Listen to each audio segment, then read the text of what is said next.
नमस्कार बाबा पंहिंजी टॉपिक आहे ब्रेन ऐं ब्रेन खे पाण सिंधी में चवंदा आहियूं दिमाग़। असां जेकी कुझु सिखंदा आहियूं, जेकी कुझु सोचींदा आहियूं, जेकी कोई फ़ैसिलो कंदा आहियूं उहो छा मां कंदा आहियूं? ब्रेन। मतलब controlling unit of our body is known as brain. Why we say that brain is controlling unit of our body? असीं छो था चऊं त दिमाग़ असांजे बॉडी जो कंट्रोलिंग यूनिट आहे। असां हथ खे चऊं controlling unit of our body आहे, हार्ट खे चऊं कंट्रोलिंग यूनिट ऑफ बॉडी आहे, लंग्स खे चऊं कंट्रोलिंग यूनिट ऑफ बॉडी आहे, पर चवंदासीं well developed organ in our body is known as brain. असांजे जिस्म जो जेको वेल डेवलप्ड ऑर्गन आहे उहो कहिड़ा?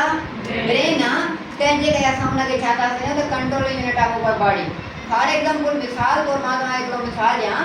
जीअं हिन इदारे में ऑफिस आहे, ऑफिस तव्हांजे क्लास वांगुरु ई हिकिड़ो रूम आहे नी, उहो बि हिकिड़ो रूम आहे, जंहिंमें तव्हां वेठा आहियो उहो बि हिकिड़ो रूम आहे, पर तव्हां जंहिं वेठा आहियो रूम में उनखे पाण क्लास रूम था चऊं, जंहिंमें असांजो प्रिंसिपल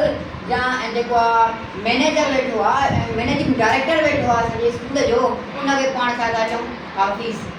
छो था हिनखे चऊं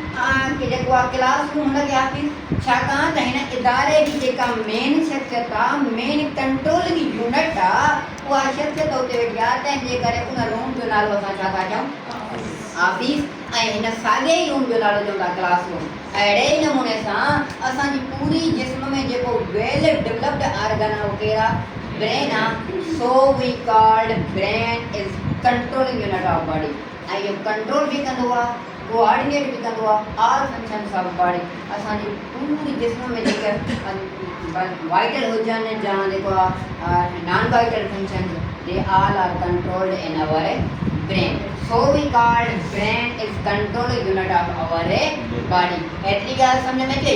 हाणे पाण ब्रेन जी स्ट्रक्चर पढ़ंदासीं त ब्रेन जी स्ट्रक्चर जेका आहे उहा जॾहिं क्लास 8 में पढ़ूं पिया त ब्रेन जी स्ट्रक्चर जेका आहे उहा उनजा मेन घणा पार्ट पढ़िया आहिनि? 3। लेकिन उन खां पहिरियां हिकु मां तव्हांखे ॻाल्हि ॿुधायां, मां तव्हांखे चई में त असां जेका शइ सिखंदा आहियूं, जेको इल्मु पढ़ाईंदा आहियूं, जेका मेमोरी सेव कंदा आहियूं दिमाग़ में, मतिलबु असां जेका शइ सिखंदा आहियूं छाजे थ्रू सिखंदा आहियूं? दिमाग़ जे थ्रू। पर हिकिड़ो मूं वीडियो ॾिठो ॾियो त कोई टीचर हुयो जेको इल्म जी एप्लीकेशन पियो करे, इल्मु वर्ड लिखी करे, इल्मु वर्ड लिखी करे ऐं चए पियो त जेको आहे इल्म जी एप्लीकेशन पियो करे त एंड माना ऐं जे एंड जो आॾो स्टार्टिंग ओपनिंग खुली पई आहे, ईअं पंहिंजे वात खे खोलियो इल्मु हासिलु करण जे लाइ। त पोइ असां इल्मु जेको आहे, जेको वीडियो ॾिसंदो त इल्मु असां वात जे थ्रू हासिलु कयूं। मूं तव्हांखे चयो साइंस जो टीचर बाबा ब्रेन, हाणे तव्हां चवंदो असां इल्मु वात मां सिखंदासीं या ब्रेन में? बाबा असां जेको इल्मु सिखंदा आहियूं छाजे थ्रू सिखंदा आहियूं? ब्रेन जे थ्रू। ऐं वरी उहो चइबो त लाम जीअं पंहिंजे ख़्यालात खे छा कयो? बुलंद कयो, ऐं मीम जा हेठि मतिलबु पंहिंजो पाण खे बुलंद न कयो। पर मसइलनि इन ॻाल्हि जो मक़सदु करण जो इहो त असां जेको इल्मु सिखंदा आहियूं उहो मतिलबु वात जे थ्रू न आहियूं सिखंदा। वात जे थ्रू असां उहा सिखियल शइ ॻाल्हाईंदा आहियूं। छा सिखियल शइ ॻाल्हाईंदा आहियूं? इहो ज़ाहिरु कंदा आहियूं उहा सिखियल शइ त असां वटि केतिरो इल्मु आहे, असां वटि केतिरो इख़लाक़ आहे, असां वटि केतिरी तहज़ीब आहे, असां वटि केतिरो कंहिंजो अदब आहे, असांजे लाइ केतिरी कंहिंजे लाइ नफ़रत आहे। इहा शइ ज़ाहिरु काथा कंदा आहियूं, असां माउथ मां थ्रू स्पीकिंग ज़ाहिरु करे सघूं था। बाक़ी जेका शइ असां गेन कंदा आहियूं, हासिलु कंदा आहियूं, सिखंदा आहियूं, छाजे मदद सां सिखंदा आहियूं? ब्रेन सां। So we called brain is controlling unit of our body. हाणे पंहिंजी टॉपिक ते अचूं त क्लास 8 में ब्रेन पढ़ियोसीं त ब्रेन जा मेन घणा पार्ट्स हुआ? 3। क्लास हिन में आयासीं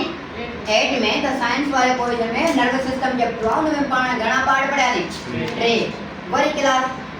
हुयासीं मैट्रिक में, त मैट्रिक में 7 खां 8 जेके आहिनि उहे पार्ट्स ऑफ ब्रेन आहिनि। लेकिन जॾहिं क्लास 8 में आयासीं त कोई स्टूडेंट सर ब्रेन जो ॿियो पार्ट थिलामस, हाइपोथिलामस ॿुधाए अमाइडाला बि आहे। असां टीचर खे छा चवंदासीं? बाबा इहो तूं मथे हली पढ़ंदे, जॾहिं तूं मैट्रिक क्लास में ईंदे या इंटर क्लास में ईंदे तॾहिं पढ़ंदासीं। वरी आयासीं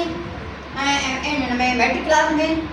वही कोई स्टूडेंट चवंदो सर मां त जेको आहे ॿियो पार्ट बि ब्रेन जो फर्दर लिम्बिक सिस्टम बि पढ़ियो आहे ऐं लिम्बिक सिस्टम वेटिक में न आहे बाक़ी अमाइडाला वग़ैरह तव्हां पढ़ियो बाबा इहे वरी डिटेल में तूं पढ़ंदे इंटर में हाणे जॾहिं तव्हां इंटर में आहियो सर असांखे 8 में चयो मैट्रिक में पढ़ंदासीं मैट्रिक मां इंटर में हाणे असां इंटर में अची आहियूं ऐं हाणे असांखे पर्टिकुलर स्ट्रक्चर जेका आहे ब्रेन जी पढ़ायो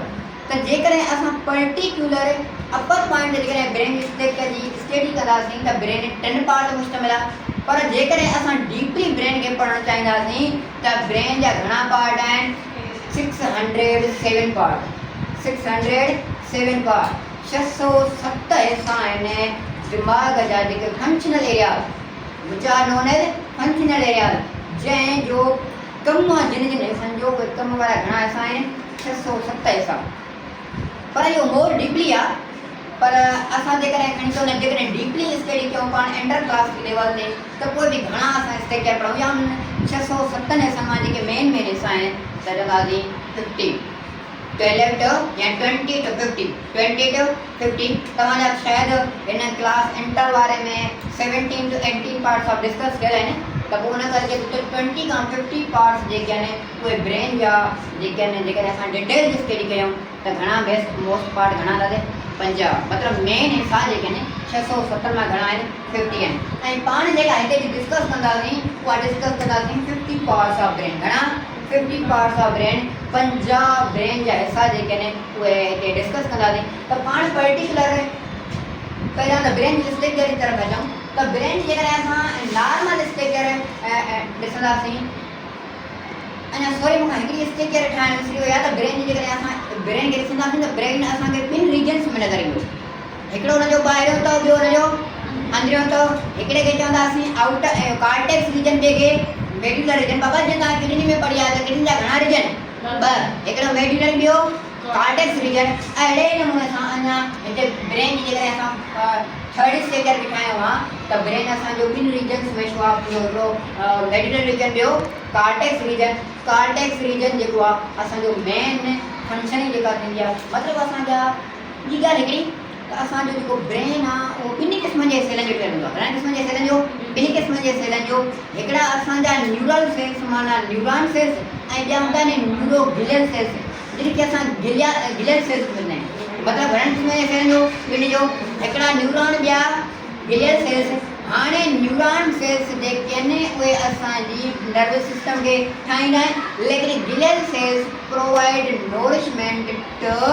न्यूरल सेल्स असांजे न्यूरल सेल्स न्यूरॉन खे जेके नोरिशमेंट प्रोवाइड कंदा आहिनि उहे केरु कंदा आहिनि गिलियल सेल्स त पोइ outer cortex region is made up of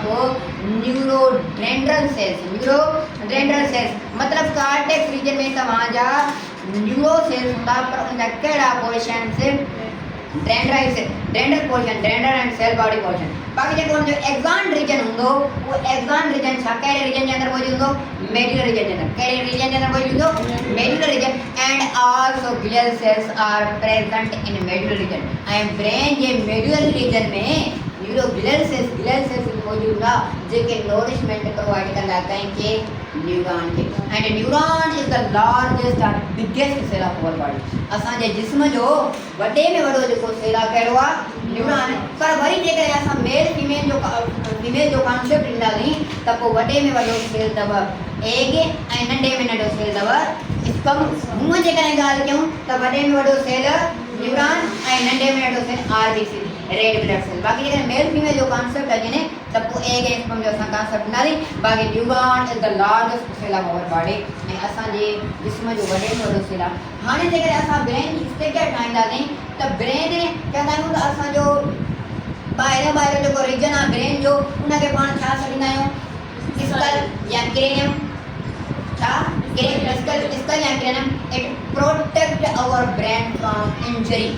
और एनवायरमेंटल इफेक्शन असांजी एनवायरमेंटल इफेक्शन खां केरु प्रोवाइड कंदो आहे या कोई मतिलबु एनवायरमेंटल कुझु इफेक्शन में तव्हांजी इंजरी पइजी वई उन खां केरु प्रोटेक्शन कंदो आहे स्कल खोपड़ी जेको मथां वारो लेयर हिकिड़ी कलर्ड लेयर सां जेको आहे छो कयो आहे उन खां बाद में असांजो हिकिड़ो ॿियो प्रोटेक्टिव लेयर हूंदो आहे त मथियों जेको प्रोटेक्ट लेयर स्कल आहे उहो ठहंदो आहे छाजो बोन जो छाजो ठहंदो आहे बोन जो ऐं बोन वरी छाजो ठहंदो आहे बोन सेल्स जो छाजो बोन सेल्स जो बोन सेल्स का पढ़िया है ओस्टियोब्लास्ट ओस्टियोक्लास्ट ओस्टियोसाइट्स ऐं वरी ॿिया सेल्स हूंदा अहिड़ा ओस्टियोजेनिक छाकाणि त ओस्टियोब्लास्ट ऐं ओस्टियोक्लास्ट जी जेका आहे डिवीजन न थींदी आहे ऐं डिवीजन न थींदी आहे त पोइ उन्हनि खे ठाहिण जे लाइ ओस्टियोजेनिक सेल्स मौजूदु आहिनि जेका प्रोटेक्शन कराईंदा आहिनि ठीकु आहे त मतिलबु इहा पंहिंजी टॉपिक न आहे जो एरिया में डिटेल में हलिया वञूं ऐं हिकिड़ो मां तव्हांखे रुॻो ॿुधायां त ओस्टियोब्लास्ट सेल्स जेके आहिनि उहो बोन जी फॉर्मेशन कराइनि ओस्टियोब्लास्ट और बोन जी डिफॉर्मेशन कराईंदा आहिनि लेकिन पाण अचूं त उन बोन वारे लेयर खां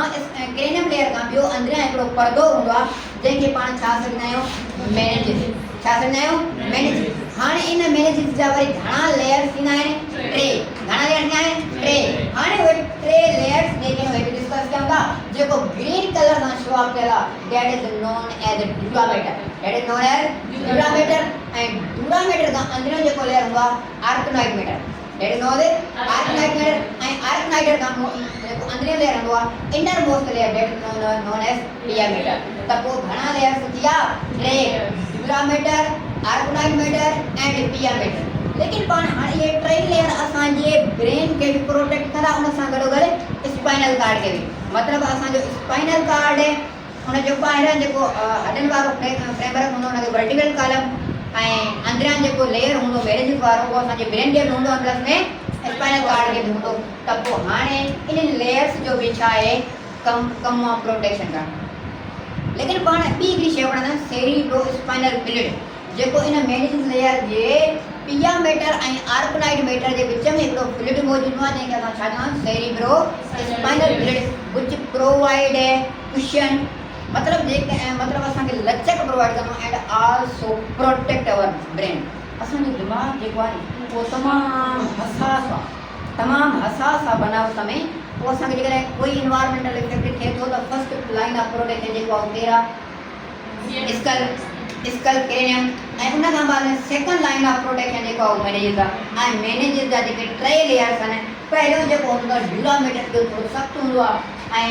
आर्कनाइट मेटर थोरो न खां नरम ऐं जेको असांजो पियामेटर उहो तमामु फ्लेक्सिबल लचकदार ऐं सॉफ्ट इन नेचर हूंदो हाणे पियामेटर ऐं हिन जे विच में छा हूंदो फ्लूइड मौजूदु ऐं फ्लूइड छा प्रोवाइड कंदो absorb the cushion absorb the injury cushion मतिलबु जेको असांखे धक लॻण खां जेको छाक प्रोड्यूस थिए थो उनखे एब्जॉर्ब केरु कंदो आहे जीअं मिसाल तौरु हिकु मिसाल वठूं त पाण थर्मास हूंदो आहे ऐं थर्मास जो अंदरियों हिसो छाजो ग्लास विझंदा लेकिन ग्लास खां ॿाहिरां फोम न यूज़ कंदा या ॿियो एग्ज़ाम्पल वठूं कूलर जो ॿाहिरि कवर प्लास्टिक जो अंदरियों विच में फोम हाणे इंसुलेटर मटेरियल जा कुशन खे एब्जॉर्ब कंदी मतिलबु provide cushion and absorb infection या प्रेशर जेको दबाव लॻंदो असांजो कूलर हथ मां किरी वियो त हुनजो एब्जॉर्ब अंदरि लेयर ते न पहुचंदो त मतिलबु ब्रेन में असांजो इन्फेक्शन न थींदो हाणे वरी असां अचूं ब्रेन जे करे डिटेल्स स्ट्रक्चर में त ब्रेन खे घणनि हिसनि में विरहायो वियो आहे ॿिनि हिसनि में घणनि हिसनि में ॿिनि हिसनि में right hemisphere and left hemisphere ऐं चवंदा आहियूं असां right hemisphere control left side of body and left hemisphere control right side of body why it is इहो ईअं छो आहे त सॼो पासो खॻिबे कहिड़ो कंट्रोल करियो खॿो पासो सॼे because our nervous system is arrange in cross manner वरी जेकर हिनखे सुवाल कयूं त क्रॉस मैनर में छो आहे त इहा अलाह साईं जी कुदरत आहे ऐं सिर्फ़ु असां साइंटिस्ट माण्हू जेके आहियूं इंसान आहियूं इहे जस्ट अलाह साईं जी बनायल कुदरत खे छा कंदा आहियूं बयानु कंदा आहियूं बनायल कुदरत खे छा कंदा आहियूं बयानु कंदा आहियूं लेकिन असां इहो जवाबु ॾेई सघूं था त राइट लेफ्ट साइड खे ऐं लेफ्ट राइट साइड खे इन जे करे छाकाणि त असांजी जेका नर्वस सिस्टम जी अरेंजमेंट आहे उहा कहिड़े मैनर में आहे क्रॉस मैनर में कहिड़े मैनर में आहे क्रॉस मैनर में ठीकु आहे उन खां बाद में चऊं त घणा हिसा ॻाल्हायूं था ॿ हिकिड़ो राइट साइड ॿियो सपोज़ कर हे राइट हेमिस्फीयर ऐं हे छा आहे लेफ्ट हेमिस्फीयर ये लेफ्ट हेमिस्फीयर ही राइट हेमिस्फीयर हाणे